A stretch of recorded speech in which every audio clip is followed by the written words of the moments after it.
What is going on, you guys? It's your boy Average Bob, and in today's video we're going to talk about the 28-10 Giants loss to the Texans in the preseason game.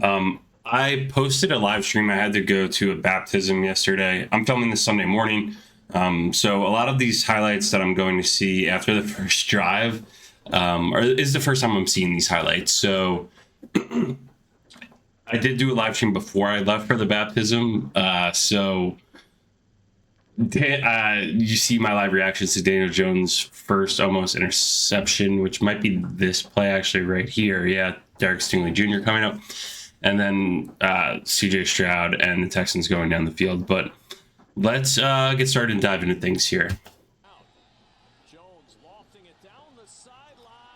Yeah, so this was a shot that Jones took. He kind of had him, but there you could see too, there is this help over the top that's getting there. So here's the window, and for whatever reason, Neighbors, I'm sure I'll get that figured out on film, but he like puts his left arm down and then tries to one-hand it and then gets popped in the back. So, you know, in the SEC that probably works. NFL, not so much against the first team defense. I was in the playoffs last year, so.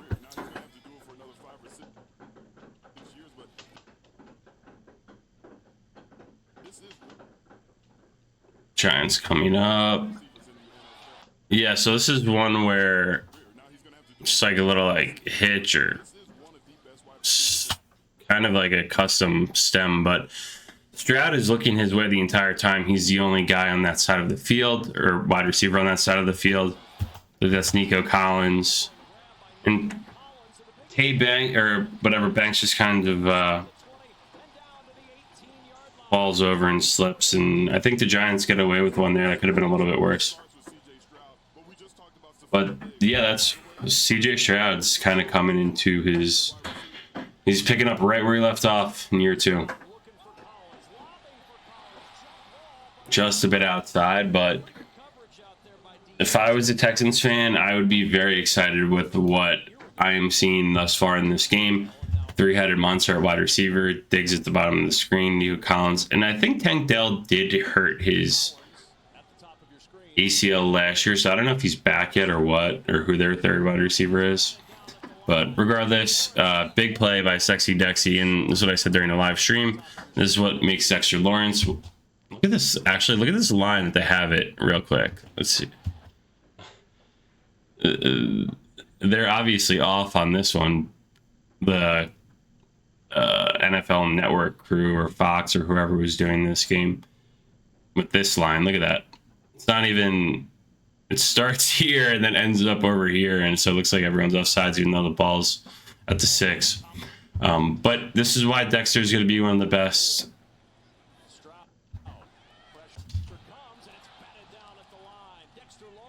best D tackles in the league this year, especially with Donald retiring. He puts him right at the top of that conversation. All right, so I was talking in my group chat with my friends, and I was like, wow, Daniel Jones almost threw an interception first drive of the game. And then I got a text just being like, wow, he actually threw a pick six. So I was like, are you serious? And then I was in the car driving, and then I got another text. He just threw another interception. LOL. I'm like, so he could have had 3 interceptions on 3 straight drives at this point, which is pretty unacceptable in year 6. But the only benefit of the doubt that we can possibly give Daniel Jones is that this is his first live true action outside of a practice in-game environment. 2nd and 8. They're going off the table play call sheet. I'm sure it's pretty simple. It's preseason, really, who cares? But is in year 6 as the quarterback, are you fine to just throw this away? Like, you should know that like just tucking it and then should you just take the safety? Is that better than a terrific pick 6 to your rookie tight end who's kind of running like a short, shallow out route? Throw it away. So year 6, no excuses. I'm sure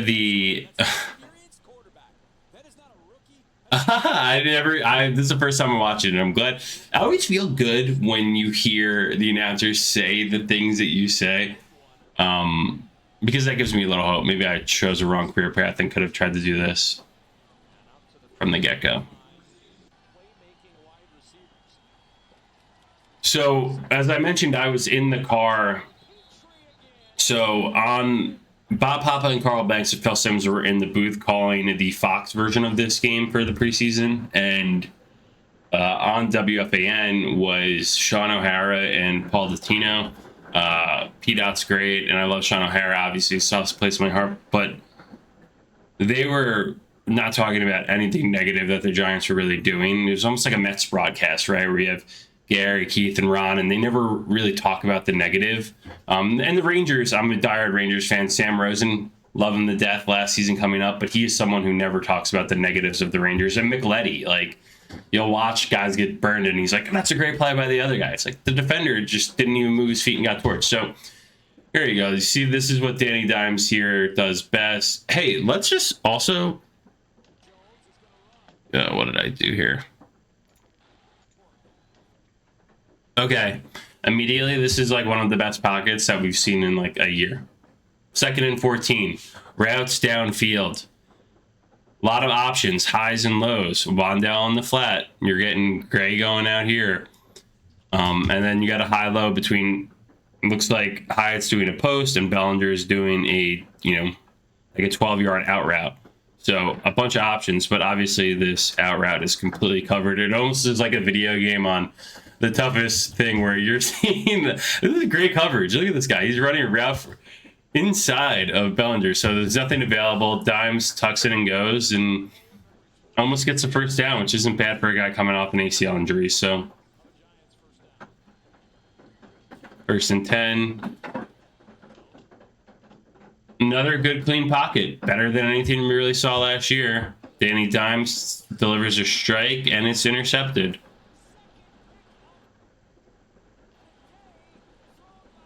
We gotta say, like everyone's saying, now that the offensive line looks a little bit better,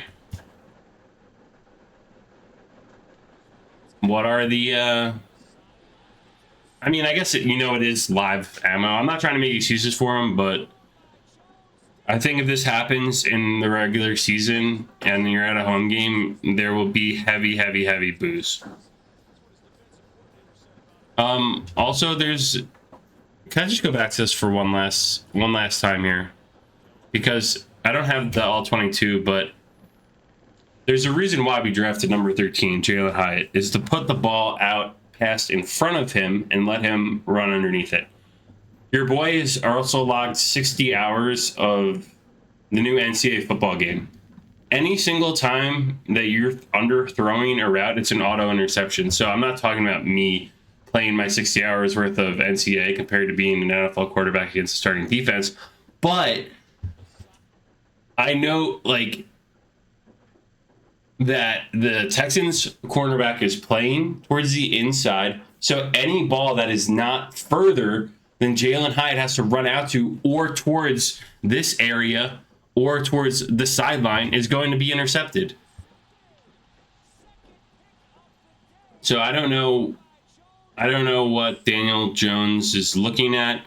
He did finish with 2 interceptions. He was not sacked once.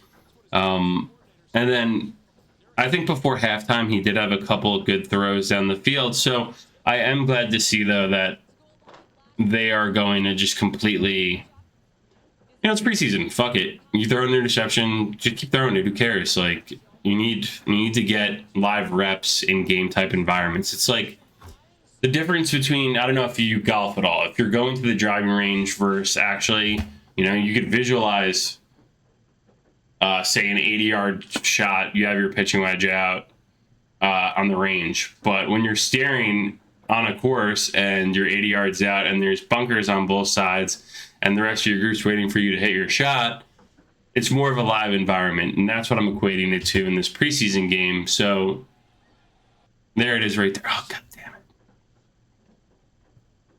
I did say I'm not going to edit this one down actually, I'm not editing it at all today because it's Sunday morning, it's raining, and I was up with the baby first thing, so I just want to get this done in the best way possible. Okay, so under center.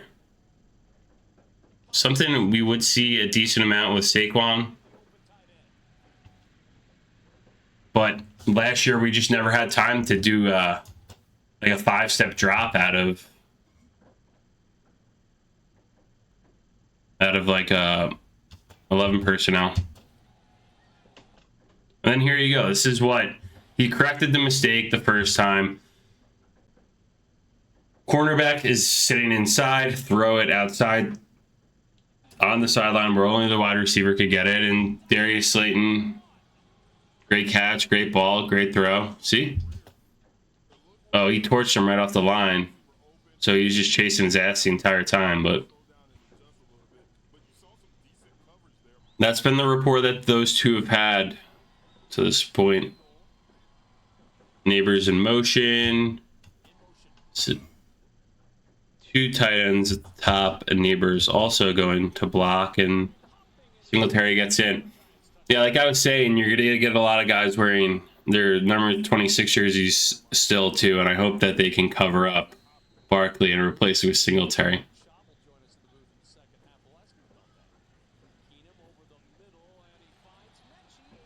Yeah, John Mechie gave the Giants second team, or I don't know. So, yeah, first team. Guys, lots of fits.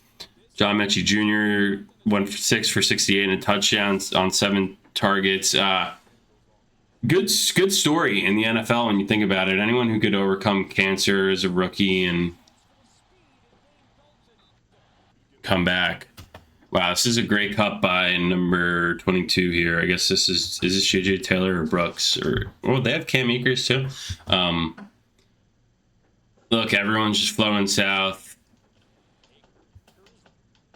Lost contain on the backside. Luckily, you still have a corner there, but he throws a shitty tackle. And then you got Dane Belton trying to bring him down. 7-7, 7.5 to go in the second.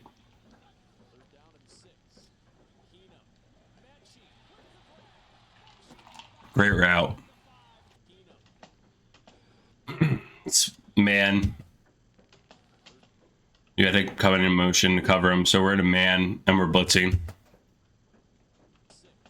I don't know if Okereke just trying to fake the blitz, but you can see we're a man.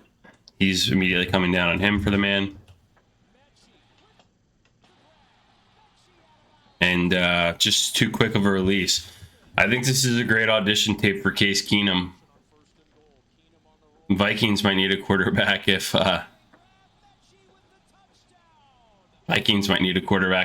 Sam Darnold can't get it done and looks pretty bad in week 1 versus the Giants. Yeah, Case Keenum, pretty productive day. 7 for 13, 73 yards, 1 touchdown. Totally forgot about Tim Boyle.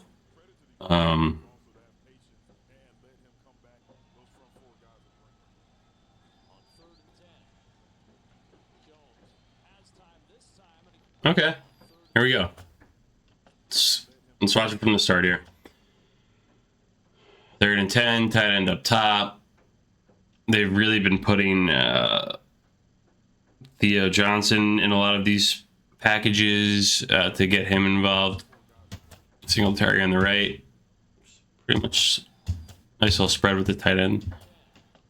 Delayed release. Wide receivers. Good clean pocket. Already 12 yards downfield. Neighbor slips. Still makes the play.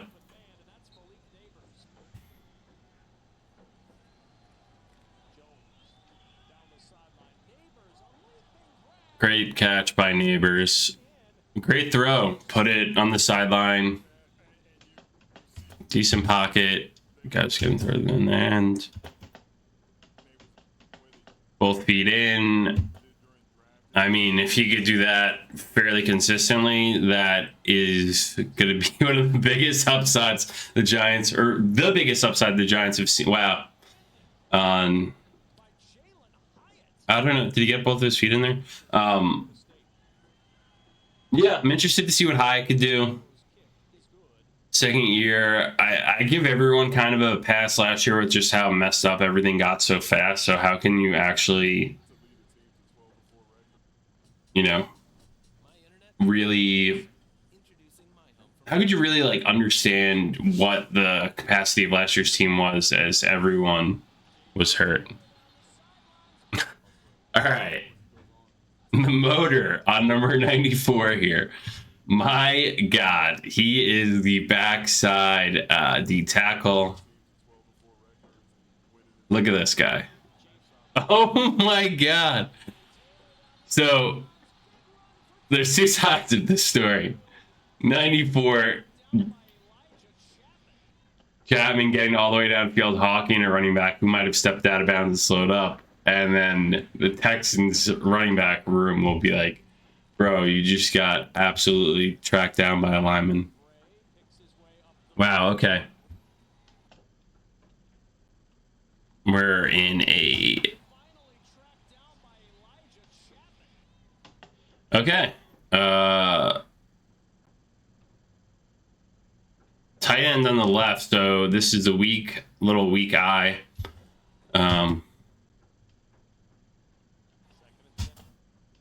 Not the best block. That guy should get him. But we're looking at a very revamped Eric Gray. Again, last year, taking everything with a grain of salt, what I just mentioned. Eric Gray couldn't touch the field because Saquon. Was this how the broadcast was all day? This is literally ridiculous. It's like we're watching a lunar eclipse. Like, what am I supposed to do here?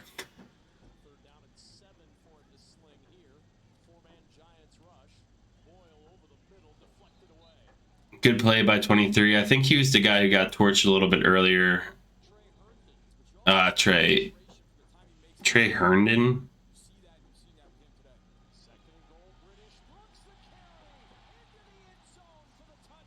British Brooks is kind of a sweet name. All right, I'm not going to stop it anymore. I'm going to let it play through and keep talking. Trey Herndon, 5'11", 185, 28 years old out of Vanderbilt.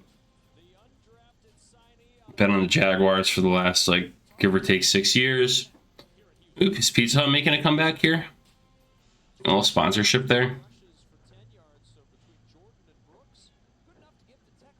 I mean, hey, so talking about this game, from what I saw and what I've seen in this highlights, the Giants' offensive line looked fairly decent in its pass protection. Even the twos.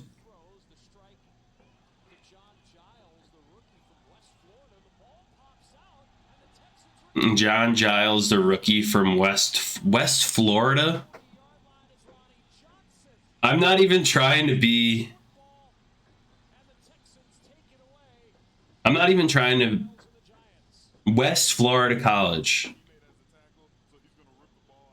I've never heard of that. Maybe it's like an HBCU or something. I've never heard of West Florida.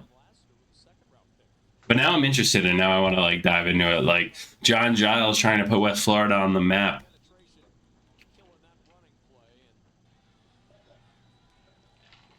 West Florida, like, I don't even know. That ball definitely looked out. Hey, man, I think this revamped offensive line, this new coach, seems like he's getting them going. You know, a lot of guys from last year didn't come back, which is good. I think they're going to progress without Evan Neal, right? Tackle, which is fine. You know, sometimes you got to eat an L. Look at, like, when the 49ers drafted Trey Lance, they took Brock Purdy in the last round. They never that, but most other organizations, if they take a quarterback 3 overall, that tanks their whole system. It takes their whole franchise. It's just a huge loss of opportunity. Taking a tackle top 10 who sucks and is unplayable is also a waste of a pick.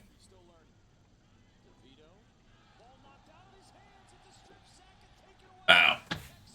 Tommy DeVito's got to know he's got the backup offensive line there in the fourth quarter. He's got to get that out a little bit sooner. He had some time. Nice play by 50, actually. You know. All right, 28-10, one-on-one preseason, but who really cares about the preseason record?